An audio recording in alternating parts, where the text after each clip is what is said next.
Hi, and welcome to part 4 of the Design a Card Game tutorial.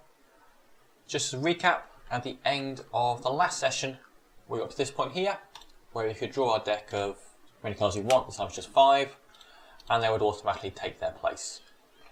Over today, to take that a bit further, and move it up until the point where you can now focus in on cards. So again, draw the 5 cards same as before, but now you can zoom in any particular card you want, and the other cards move out the way for it. Okay, let's get started. For the entirety of this tutorial, we're going to work in the card-based scene using the card-based script. First thing we need to do is we need to add a signal that tells us when we've entered and exited the card. So any control node, like a margin container, will have that as part of its nodes. So we want mouse entered, mouse exited. We can't use these ones, but I think because this is a root node, all these nodes on top of it kind of interfere with it. So what we're going to do, we're going to add a child node. I'm going to do a couple of things here. We're going to add a texture button. So this is still a control node, still the same functions, but I'm also going to use it to show that when we hover over a card. So let me just call this focus. And what I'm going to do, in the inspector first of all, under textures, under hover, we're going to add a texture there. So we go to assets, cards, cardboards, etc. And I'm just going to throw this gold border over hover. So this means when I hover over the card, I want to see this image here. Also, while I'm here, I need expand on, so it takes the right shape. And I want to add these two connections here. So mouse entered, connect that to card base, and then do the exact same thing for mouse exit. I'm going to use both of those. First thing I'm going to do is set it up so this button appears the right size. We've done that loads before with the other cards. I'm basically just copying this bit of code here, where we scale it up based on what size it is. So now it'll automatically resize it to the correct size. We'll have that nice border effect. Also what I'm going to do is I'm going to add some code here. So I only want to zoom in on certain occasions. So I'm going to go back to my finite states, and I'm going to match my states here. And I'm going to say if we're either in the hand or we're reorganizing the hand, I want to be able to zoom in if I hover over this. So again, the way match states works, if you list more than one state, that means any one of those two states. And in this case, we're going to go to the new state we haven't used yet, which is focus in hand. We want similar code for mouse exited. Again, we only want to do some stuff whenever we exit if we are already zoomed in. So if my state is focus in hand, I then want to unzoom in and I turn back to my default state. What I'm going to use that for, I'm going to slightly expand upon the reorganize hand that we used earlier. I'm going to make it slightly bigger, so basically whenever I call reorganize hand, it will always return it to a default position. Okay. Also, I'm going to add a bit of code up here. So what I want is every time I run reorganize hand, we have some basic setup stuff we're going to do. So I'm going to say if setup. I just want to set up some basic positions. So I'm going to have a start position, and that would just be its current position. And I'm going to do the same thing for the rotation and the scale.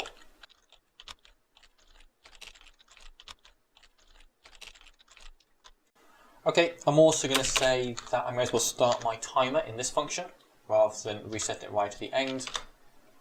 And I only want setup to run once. So I'll say once setup's been run, I need to say setup is now false. And in actual fact, I'm going to have this exact same code in focus in hand. And whenever you've got the same lines of code running twice, it's typically good practice just to throw it into a function. So let's do that now. Let's add a quick function. I'm just going to call it setup. Do any variable for this, and it's just all that code I just had over there. Now we can shift tab this back into position. And now if setup, just run the function setup. Again, now it's complaining at me that so far setup doesn't exist. So let's create a var. All the vars today I'm going to just put here. So it's a bit easier to keep track of them all. So var setup, and this will always start as being true. Okay, we also need to start scale defined as well. So my start scale is the scale, and scale is a vector 2. Okay, and I also need to slightly update this because I'm setting my scale back to 0, and if I add a couple of lines here that are going to interpolate based on my scale. And for this, it turns out I can use either of these functions. Both of them will work. So just copy this one down. That's going to be the start scale. The target scale is always going to be the original scale. I think I defined it up earlier, but I think I need to find it for the x coordinate. Yeah, so I've got this there for the original scale. Let's expand that. So it gives me the whole scale. I think it's called so particular, which was when I was flipping the card round. And here I only want it referred to the x coordinate now. And yet my target scale is going to be that original scale. So it always goes back to its original size. As before, we're going to add this little line here that says if we overshoot or undershoot my scale, just set it back to the perfect size. Okay, so now Reorganize Hand should basically take any card and put it back to where you want it to go. I'm also going to have a new variable here. When I want to do that, I want to have a special position defined as the card's default position. And we're going to define that in the play space. So whenever we set a card's position, for example here, we want that to be its default position. So let's call that card position or card pos. And that is just going to be the position we're setting it to. And of course, we need to call this bit of code again when we reorganize my hand down here. So when all the cards take new positions, we want to update the new card pos as well. So we can do that again right under target position. And I have a new variable which is going to be really helpful, which is going to be the card's default position. I'll just comment that really quickly. And in card base, I'm going to have a var for that, because it is a position, it's going to want to be a vector 2 again. Okay, so typically when I want a card to go back to its normal position, I'm going to send it back to this card pos. Okay, so Reorganize Hand's been updated. Let's work on focusing hands. For the most part, this is going to be to start off with the same kind of code. So let's just copy all this through, and we're going to modify a couple of things. Okay, so I want the same set of codes to run. So over here, we need to define what our target scale is going to be.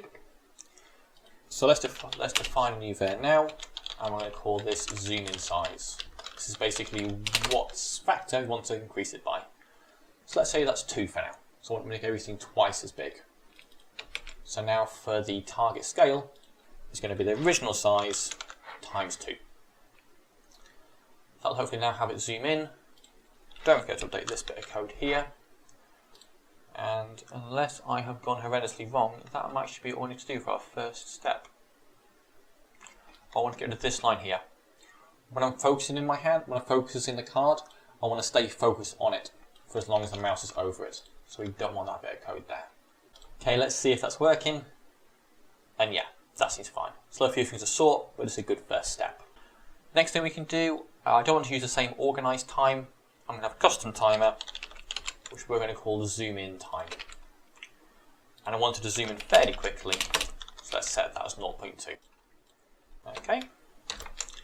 And you notice that when we zoomed in once, it then kind of didn't zoom properly again. What was happening there is where we weren't recalling the setup loop.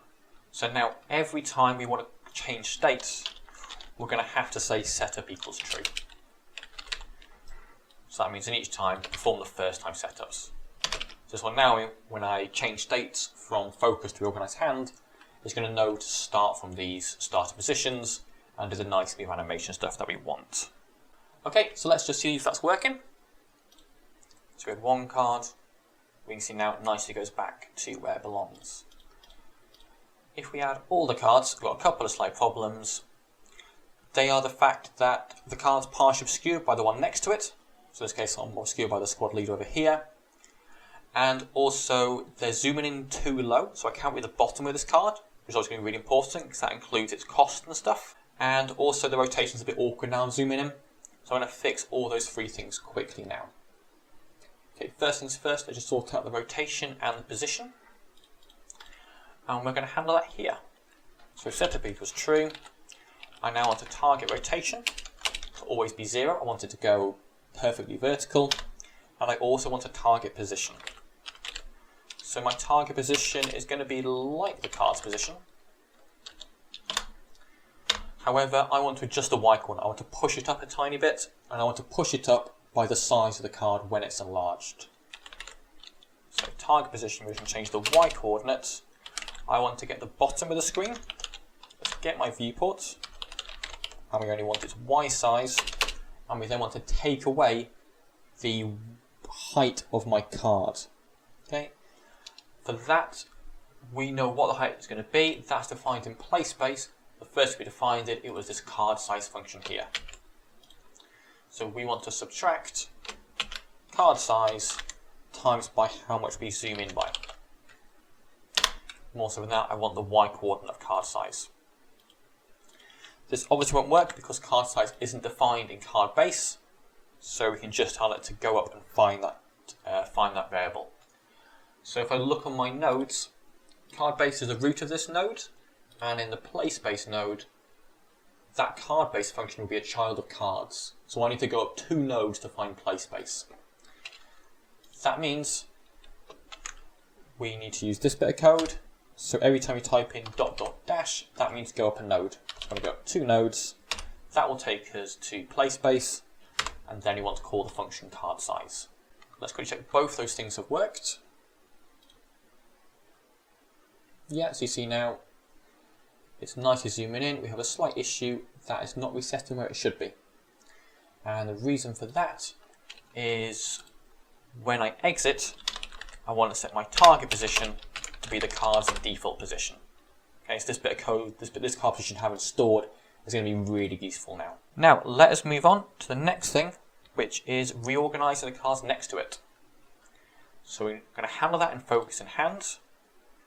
We need a new variable. Let's set that up now, and that is going to be called Reorganize Neighbors. And apologies, I'm using neighbours with a U because I am British. And I'm going to say that is true. So it's basically going to say, can we move our neighbours about?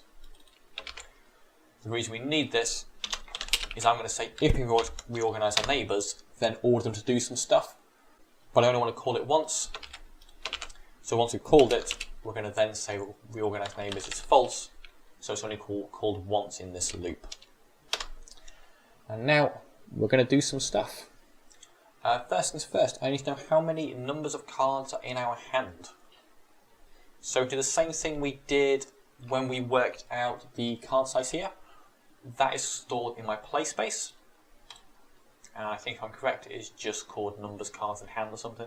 Yeah. So keep the same name. And we'll go up 2 nodes, so ...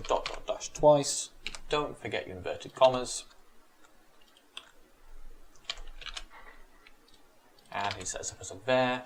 Let's add it to my list of vars. Okay, we have to be careful with this. The way Godot counts, so if you have an array, your first list is called the 0th item, then the first, then the second, and so forth. So if I've got 3 cards, it will obviously say number of cards in hand is 3, but for the code to look nicer, I want it to say I've got 2 cards in hand, but then remember we start counting from 0. Bit of an awkwardness to have to do, so it should be -1, not a -2. But we'll make life a bit easier for us. Let's add that as a quick note.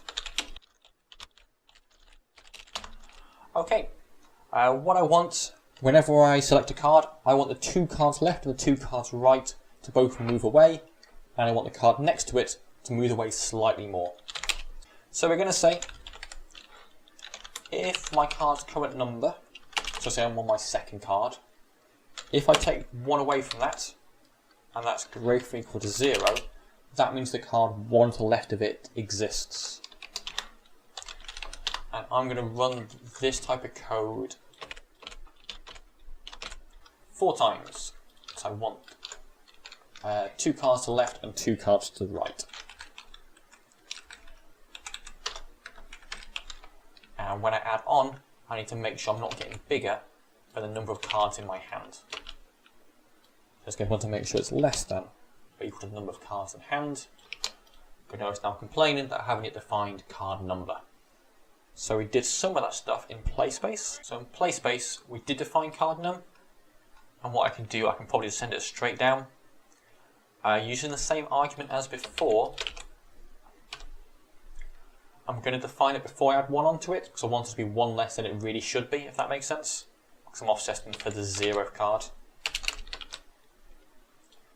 So I'll throw that down there. I need to have a var for that as well, of course.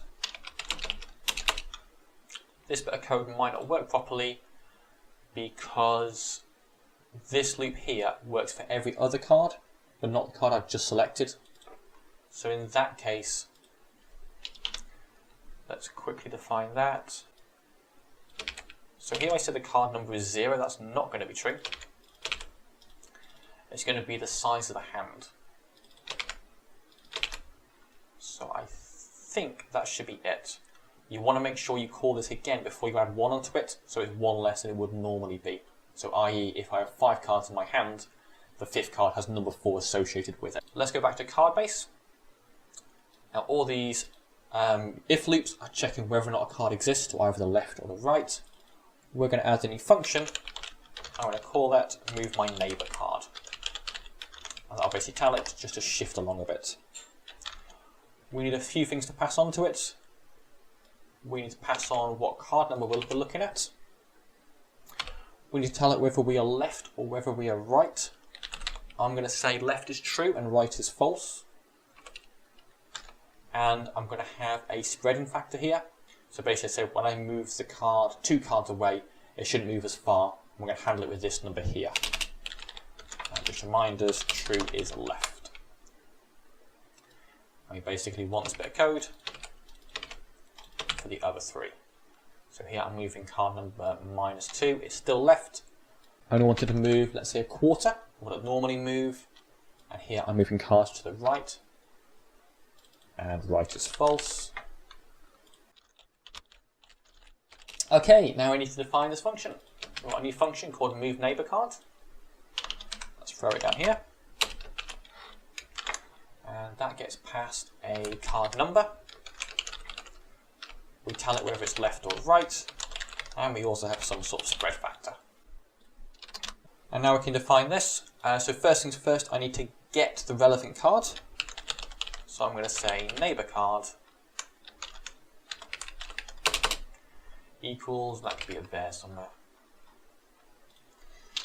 That's going to be an item, so I'll just leave it as a blank. So neighbor card, I need to find which card has the relevant card number. To do that, we need to go up to this scene's parent. So go up a node, but only 1. So we're going up to the cards node.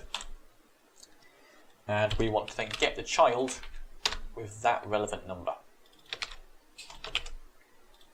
Okay, and now we're going to tell it to move a bit. We have 2 options. If we're going left, we want to move it to the left. And if we're going right, we want to go to the right. So we need to set it a target position. And that is going to be its default position. If we go left, we want to take away. And we can just pick a random vector. Ideally, you would have this defined upon your how much you're zooming in by, and also the sizes of your cards. For this, I think I worked out that 65 looked fairly nice and kind of did the job. Also, I want to make sure I'm referring back to this card's original position, because if I'm moving between cards quickly, it needs to have some sort of reference point, so it's basically not moving about all over the place.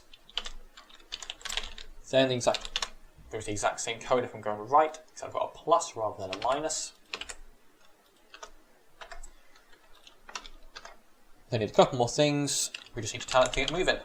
So again, each time we call a new state, which is a setup is true, we then need to set up its state. In this case, we're going to be in Reorganize Handland. And that should be all we need to do, actually. Let's give that a quick check. So I'm going to draw 5 cards, ignore that weird bug from the top left, and yeah, they're moving nicely, however they don't reset. So next thing we can do, is we can add in the reset function. It's a brand new function, and it's going to do mostly the same things. However, because I'm resetting the card, it's going back to its default position. We only need to know what card number we're moving. Got a bit of code here that is going to basically send it back to just its normal position. So neighbor card is this card. Basically want to copy some of this code, but for the target position, it's just going back to its default position. Okay, so now the card should spread out happily and then go back to where they came. They have not, and that is simply because I have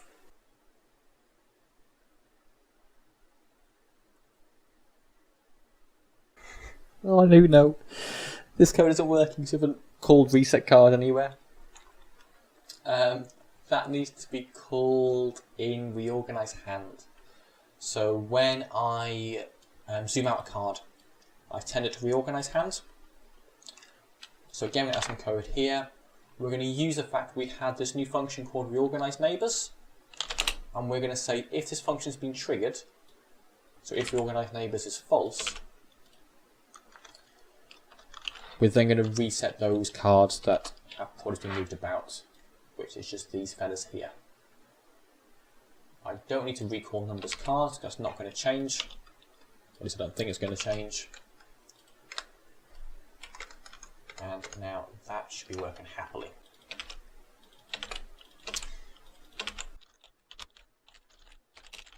Okay, we should now be working. 5 cards, they spread apart, they go back to where they came. Then they all go a bit strange. So they're not zooming in now. I think the reason is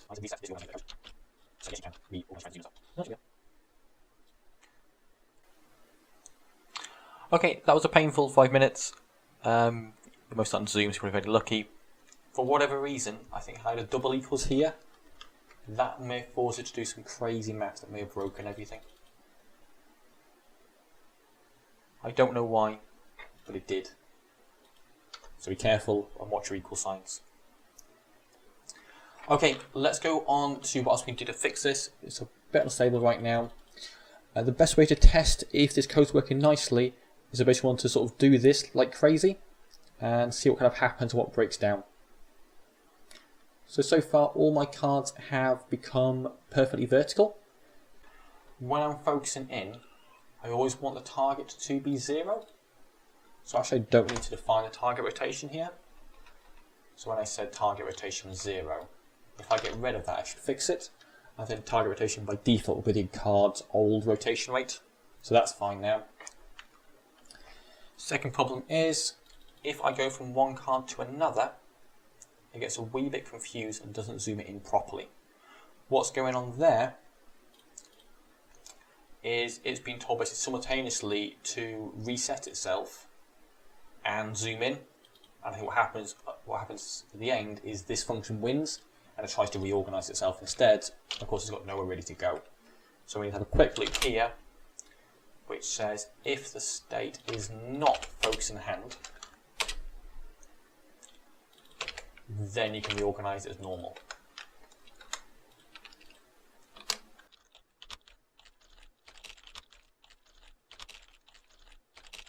I had one more bug when I was checking this code earlier.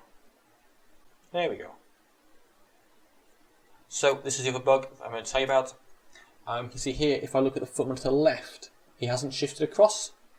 And what's gone on there is that footman again has been told simultaneously to run the move neighbor card and also run the reset card. And again, it's getting confused by that. And I think the reset card command is winning, so it comes down later in the code. So we need to have a quick special case scenario, which says, if I've just told you to move, ignore the reset command. So we're going to have the last variable of the day, which I'm going to call move neighbor card check, and that's just going to check whether or not I've just told it to move. And that's going to start as false. And we're going to say, whenever we move my neighbor card here, we need to say that this is true, but only for one loop. So we're going to add that into this function here. We're going to say move neighbor card check is true, which basically means don't straight away reset the card within the same loop. And here I need a special if loop. If this check is true, set it to be false. So I don't want it to always stop it from resetting. And then the rest of this code is going to be under an else loop. I can just tabble that across. Okay, there's also a slight problem. Sometimes we move the neighbor card, but we don't reset card, so it never knows to set it to false. We can add a sort of failsafe, and we're going to throw that in Reorganize hand. And we're going to say if move neighbor check, basically just copy this code here. So actually, in fact, I don't actually need that code there.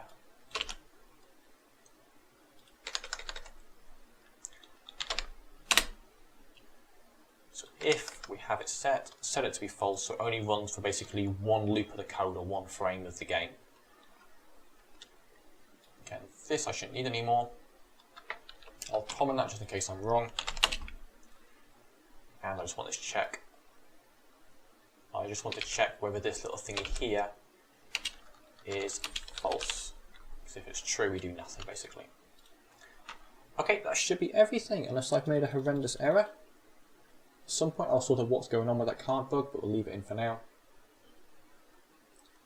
And yeah, now they're moving along properly. We're not on the issue that when I went from here to here, this foot to the left went in the wrong position. Okay, thanks for with me for the first 4 episodes. When we go to episode 5, we're going to start looking at card action, how to play cards, how to have cards dealing damage. Okay, thanks for listening.